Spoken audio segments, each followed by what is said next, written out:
Welcome to Digital Nation, the show that brings you the very best of local TV. This week we travel by train into Glasgow's long-forgotten past. We check out the Cambridge exhibition of a famous South Pole expedition. We join Liverpool in their quest to discover the next British astronaut. And we meet the current Solent stars of the Quidditch arena. Now, are you living local? Then let us know what you think by using the hashtag #DigitalNation. Created by the architects of the iconic London Eye, the new I360 Tower in Brighton will become the world's tallest vertical cable car. Here we meet the I360 team as the tower becomes the tallest in Sussex and reaches its full height of 162 metres. A top day for all concerned. During the design stage, the I360 engineers had to consider one big problem. How do you build a 162-metre tower using a crane alone? The answer was to use another, more innovative method. The jacking tower is a temporary steel frame that fits around the I360 tower. Cable jacking systems inside are attached to a 16-ton steel collar which fits around the can. 4 strand jacks, each with a lifting capacity of 450 tons, then gradually lift or jack up the can, as well as everything above it. This makes space for a new section of the tower to be slid underneath using the skid track. Cans 1 to 3 are topped with cans 14 to 17. The jacking collar fits around can 14, allowing us to lift the top cans. Can 3 is then removed to make space for can 13 to be slotted in. Once the cans are bolted into place, the collar moves down and the process begins again. It is an exceptionally tall, thin tower that really is on the sort of leading edge of design of very tall, thin structures. The tower is about 4 metres in diameter and 162 metres tall. It's been absolutely fantastic to come up on the jacking tower today. The views are just beautiful, and it's amazing to think that we're only 60 metres high and eventually you'll be able to glide up to 138 metres on the I360. Can't wait to see the view then. It's the last jacking operation that we're about to do today. We've been battling the weather in the past week or two. We've carried out 8 jacking operations and now this is the 9th and final one. Although the tower is going to be at full height tonight, there's still a long way to go, but a big milestone for the project.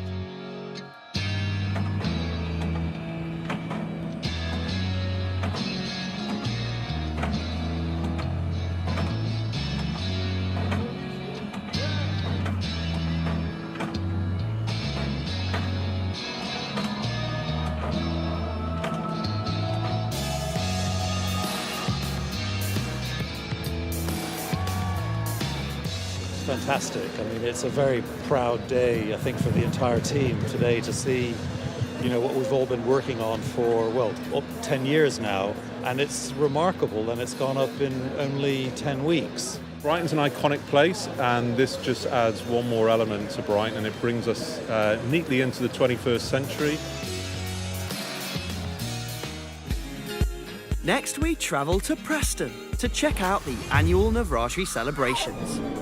The traditional Hindu festival, symbolising good triumphing over evil, lasts 9 nights and features a lot of dancing. Here's That's Lancashire to tell us more. The Gujarat Hindu Society is a place of celebration and worship for the Hindu community in Lancashire. This is the epic centre for Hindus in the whole of Lancashire. We cater for all the Hindus.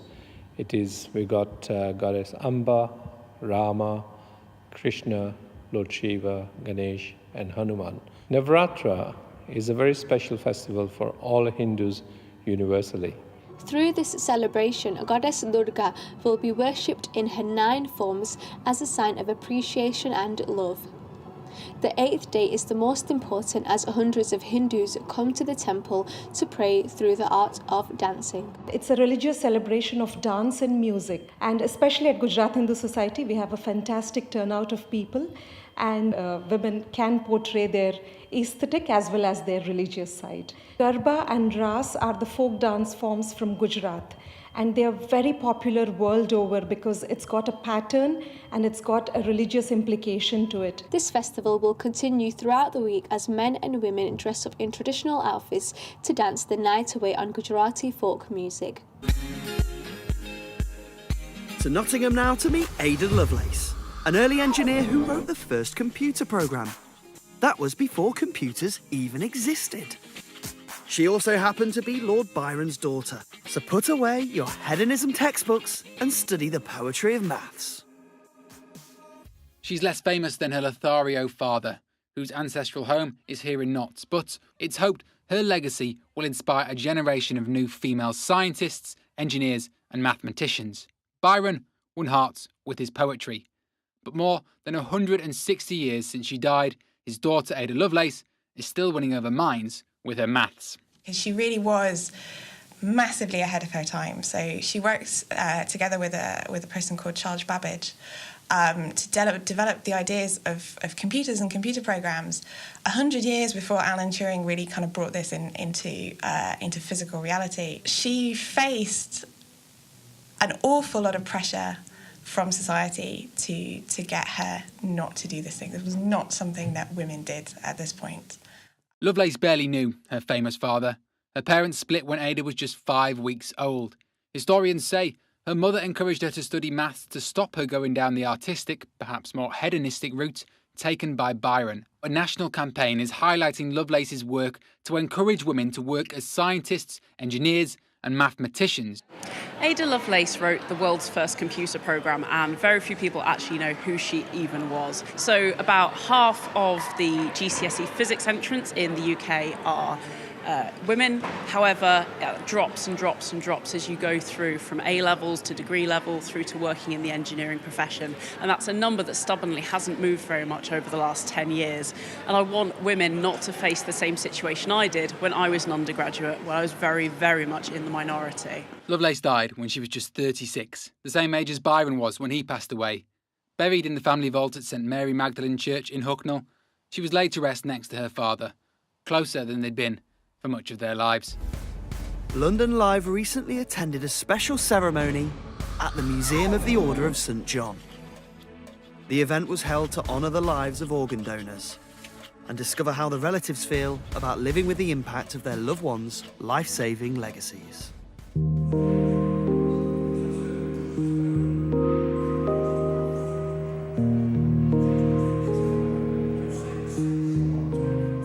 It's a remarkable gift for anyone to give. It's something which can save up to 9 lives, and although many of us think that we could be an organ donor when we're well and fit and healthy, we know that when it comes to the day when your loved one is dying, agreeing to support their wish to be organ donors can be really tough for people. We want to make sure that all of our organ donors are honoured and that their families know how much we appreciate the gift that they have given, and so that their memory lives on in this award. My wife has passed away, but when I remember that she donated some of her organ, I feel she's still alive. I try to periodically read the letter to know who have benefited, and the organ is still there and they are alive. Then when they are alive, she's alive too. One that caught my attention the most was a 7-year-old boy that benefited of our hearts. And even when we don't even know them, it was an honor to see that a 7-year-old boy still has future ahead of him. Certainly very proud, and I think it's one good thing that's come out of it, and I've been probably quietly looking forward to the day, to be honest with you, as in it's certainly a mark, and I think it's something, you know, Susan should be proud of. One of the recipients sent a letter and said it had changed his life, which is quite something, really. To begin with, when people come along to start the ceremony, they are quite nervous. But actually afterwards, they say it helped in the bereavement process. And the opportunity to talk and share with families in similar positions has been very much welcomed. We would like people who have registered their wish for their organs to be used to talk to their families and to make it something that isn't taboo, but actually is a very important part of life. Digital Nation has taken you to all parts of the UK, including Scotland, Northern Ireland, England, Wales and beyond. So where's left for us to visit? Well, space, obviously. In this clip, Bay TV Liverpool shows us a brand new exhibition encouraging a new generation of British astronauts. We're here in the World Museum in Liverpool for Destination Space, a brand new exhibition aiming to equip children with everything they need to be Britain's next top astronaut. It was really cool because you can just it's like a robot kind of, just way cooler. We'd have to memorise which controls which, so I don't think I'd be able to do that. And what did you think of the meteorite? It was really, really heavy for such a small thing. Because you just think it's going to be a normal thing, and then you're like, ah. Would you like to go into space at all? I'd like to for some of it, because I love the picture up there, so I'd really want to see that, but then it'd be quite scary as well. This is just one part of the outside of the spacesuit. There's actually 3 layers they'll wear, and this has been very hot to wear all day, especially when you've got the hood, the hat part, the helmet on. Of course, it's really hot. You've got all your breath. I mean, it's cool material.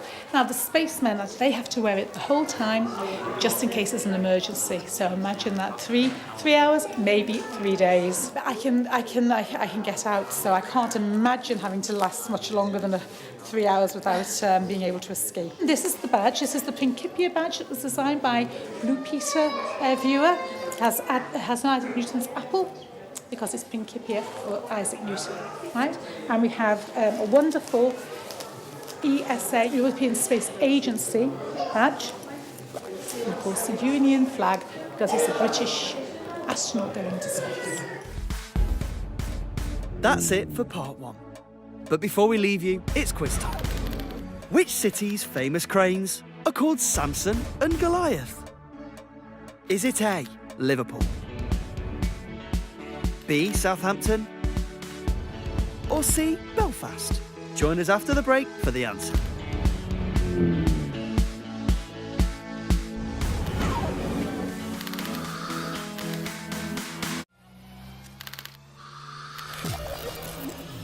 Welcome back to Digital Nation. Before the break, we asked you, which city's famous cranes are called Samson and Goliath? And the answer is C, Belfast. Samson and Goliath are the twin shipbuilding cranes located at Queen's Island, which dominate the Belfast skyline. Next up, following the launch of the Grimsby and Cleethorpes edition of Monopoly, who should win this very special copy of the board game? Only the biggest Grimsby fan ever, an inspiring young fundraiser, and poet George Cavanaugh talking to Emma Lingard at Estuary TV. And joining me now is one of the special guests of VIP, very special player, and that's George Cavanaugh. George, we saw you on there collecting your board. Yes, we did, and this is the very board here. The board. Now, this is the Grimsby and Cleethorpes Monopoly, and I'm so proud to own this board. Are you? And I've also got another board. How come you've got 2? Well, the thing is, I've technically got 3. There's one in the car waiting for me and Mum. Right. You see, I've got that one, which I'm never going to open. I've got this one that I'm going to get a photo frame from. And then I've got another one that I'm going to actually play with. You've got some signatures on here then. Who have you made sign this board today? Well, basically, people who have put all the effort in making this Monopoly board. There's quite a few signatures there. And you're going to get this framed? Yes, I am. Now, I can tell you were very excited today. Did you enjoy it this morning? I absolutely loved it. It was absolutely fantastic. Do you know exactly how I won that Monopoly board? No, go and tell us. I made a poem just explaining that how I've just done nothing but fundraise ever since my dad passed away. And I've been fundraising for a charity very close to my heart, which is St Andrews. And using that poem, I won myself a little Monopoly board, so you did extremely well, didn't you, for that? I sure did. Now, I missed this, but did you actually get to play the first game? Yes, I did. As a matter of fact, we all went onto the Ross Tiger in Grimsby, an old fishing boat, and we played it in the captain's cabin. But it was an amazing day that I will never forget. Grimsby has a bit of a bad reputation at the moment, but that board there just gives you an idea if you are a bit like that about Grimsby. It just lets you know that Grimsby is an amazing town. Yes. And although some people are umming and ahhing about it after Skint on Channel 4, and Grimsby that they filmed in Essex, stupid Essex, making Grimsby look a shame, is an amazing town, and that's what not everyone realises. And I'm not being funny. That Monopoly board shows us how amazing the town is. But as well as being an ambassador for the hospice, you should be an ambassador for Grimsby, because you did fabulous. All aboard? It's time to head to Glasgow Central Station for a special treat. Although over 30 million passengers use the station every year, very few get to see the hidden treasure underground. So let's join STV Glasgow for a glimpse into transport's past.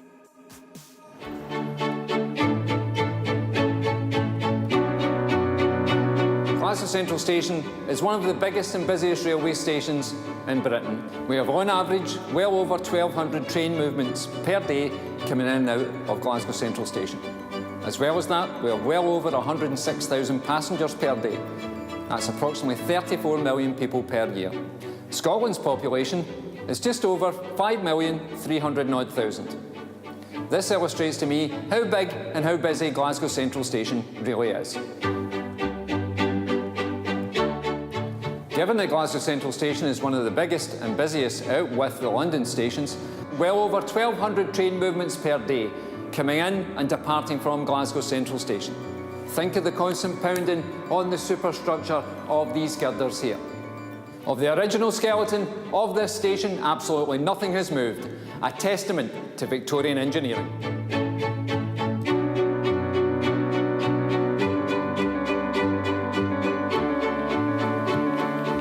We'll now make our way down to Glasgow's best kept secret, the Victorian platforms.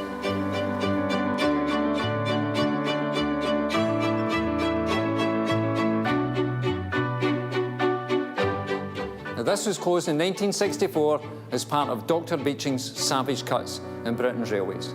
The tracks were ripped up in 1964, this area was blocked up and completely forgotten about.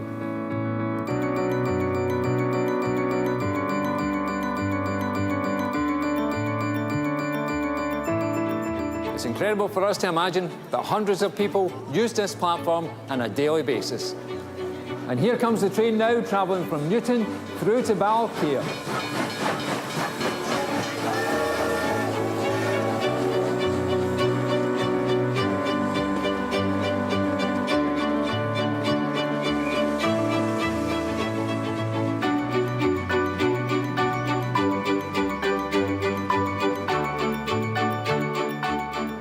Think next time you come to Glasgow Central Station, folks, what lies beneath your feet down here in these vaults.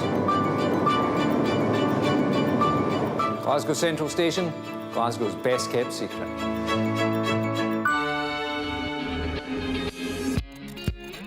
When it comes to ingenuity and innovation, you just can't beat this creative kingdom we call home. So you think that Hollywood is the home of cinema? Come off it! If you're after the real birthplace of the silver screen, look no further than Brighton. While Tinseltown was still a village, Brighton was setting the pace. First use of special effects? Brighton. First female filmmaker? Brighton. First ever book adaptation? Brighton. First use of fancy montage effects? Brighton. First ever war cameraman? Brighton. First ever colour film? Brighton. And first ever blue movie? Brighton. Because when it comes to innovation, creativity, and keeping it reel to reel, in Brighton Brill. Celebrating the 100th anniversary of one of the UK's most famous explorers, Cambridge TV takes us on a journey to find out more about Sir Ernest Shackleton's South Pole expedition. Surviving members of his family believe it was his legendary leadership skills that led to his crew's survival. The results of the British Antarctic expedition of 1907 under my command are as follows. We reached a point within 97 geographical miles of the South Pole. The only thing that stopped us from reaching the actual point was the lack of 50 pounds of food. It has been 100 years since Sir Ernest Shackleton's ill-fated expedition to the Antarctic, and to mark the occasion the Polar Museum have launched an exhibition entitled By Endurance We Conquer, Shackleton and His Men. I think one of the purposes of these anniversaries is to make a new generation of people aware, or to remind them of the exploits of these people. Recently, we've heard about a spacecraft going past Pluto, which is the edge of our solar system. I think it's quite legitimate to compare that exercise today with people going to the South Pole 100 years ago with no satellites. There was no communication for years. Shackleton, on the Endurance expedition, together with his men, didn't see a soul outside their own party for just about 3 years. In fact, he writes very interestingly and movingly in his diary as he and 2 companions are finally crossing the mountains of South Georgia to raise the alarm and to begin the rescue. He hears the siren from the whaling station on South Georgia, and that, he notes in his diary afterwards, is the first human sound apart from our own voices that we've heard for 3 years. There was a lack of interest for quite a few years, but it revived in the 1990s. And now, just to take myself as an example, I go around the world talking about him. I've been to the Antarctic 5 times. This year alone, I was in America, Australia, Norway, and the interest builds for one reason: his leadership, the way he led his men, which is quite modern for an explorer of a century ago. He took great trouble to get to know his men, which wasn't typical, particularly in the era when there's a huge gap in education between the leaders and the led. It's really the leadership skills that make him immortal.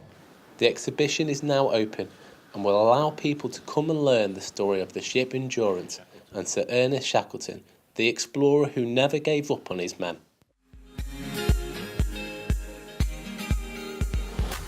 Which sport is played on broomsticks where the aim of the game is to catch the golden snitch?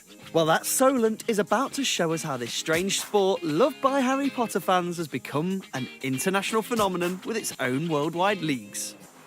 There are 7 players on each side, and it is based on the Harry Potter books. So there is 1 keeper and 3 chasers who use the quaffle, which in our case is a volleyball, to score hoops. Each hoop's worth 10 points. There are 2 beaters on each team, and they use the bludgers, which basically work as obstacles. So if you're hit by a bludger, then you have to dismount from your broom, run back to your own hoops, tap back in, and then carry on again. And there's also 1 seeker whose goal is to catch the golden snitch. It's a full contact sport. Full contact mixed gender is how it's described. So, I mean, it's 1 armed tackles because 1 hand is holding onto your broom. That does mean that there is potential for injury, especially on hard ground like we have today. It's the same as rugby tackles, so it is full contact. In March, we went to Nottingham and we came away as the British Quidditch champions, which was an absolutely amazing achievement, having finished 4th at the previous Cup about 18 months before. And just at the weekend, we finished joint 3rd at the European Quidditch Championships. So, if you're considering getting active, looking for a new hobby, and see yourself as a bit of a budding beater, why not give Quidditch a try? You don't need to be magic to play this game. That's it for this week's Best of Local. If you've enjoyed the show, then don't forget you can catch up on previous episodes by visiting bbc.co.uk/Digital Nation. So until next week, goodbye.